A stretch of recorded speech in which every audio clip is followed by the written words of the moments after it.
नामंजूर, जरदारी लीग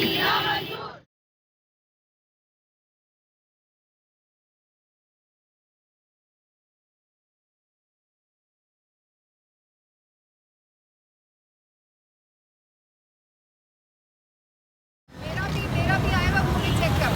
अच्छा, दोनों ही सोल्जर पीछे अभी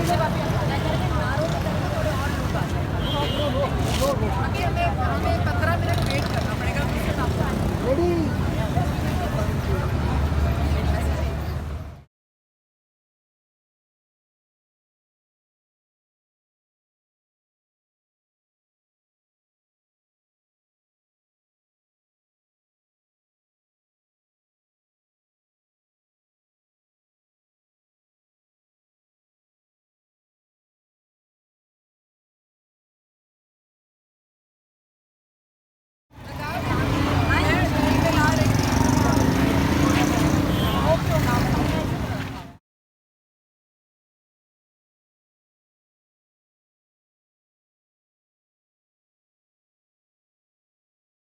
आजम स्वाति को रिहा करो,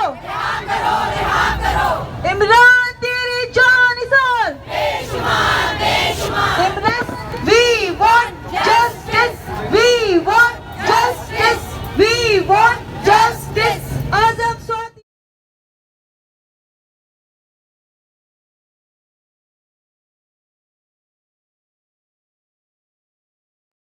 ये तो चलती है तुझे ऊंचा उड़ाने के लिए। एक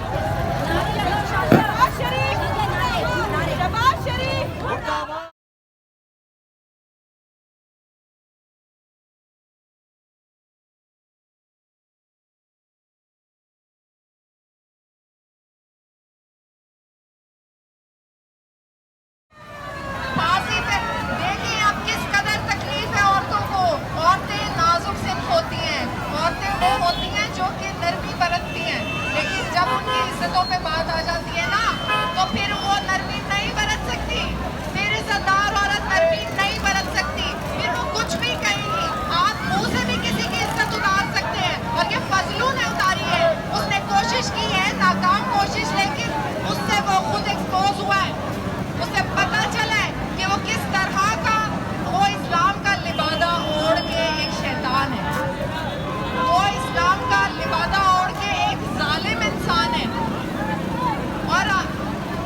और ये भी मैं आपको बताऊं कि वो कोई, इसने कभी भी इस्लाम के लिए कोई अच्छा काम नहीं किया।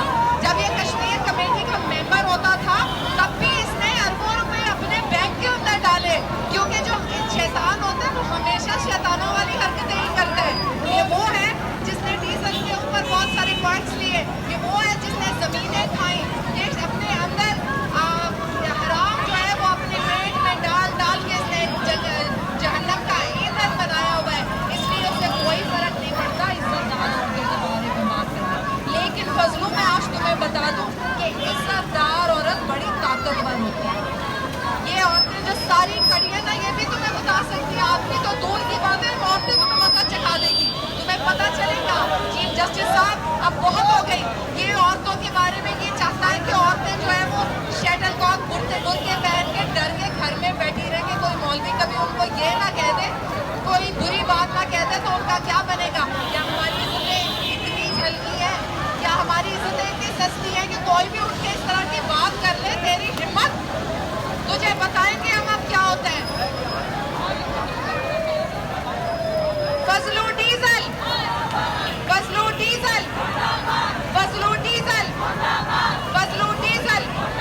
हम आएंगे और हम बार बार आएंगे जब तक फजलू रहमान माफी नहीं मांगता। हम आएंगे जब तक उसे बदकरार वाकई सजा ना दी जाए, ऐसी सजा जो बाद में पाकिस्तान में कभी किसी की हिम्मत ना हो औरतों के बारे में बात करने की, इस तरह की बात करने की। इतनी ऐसी बात जो हम आज सड़क पे खड़े होकर भी रिपीट नहीं कर सकते, जो उसने अपनी तकरीर में की वो हम इस वक्त नहीं बात कर सकते। लेकिन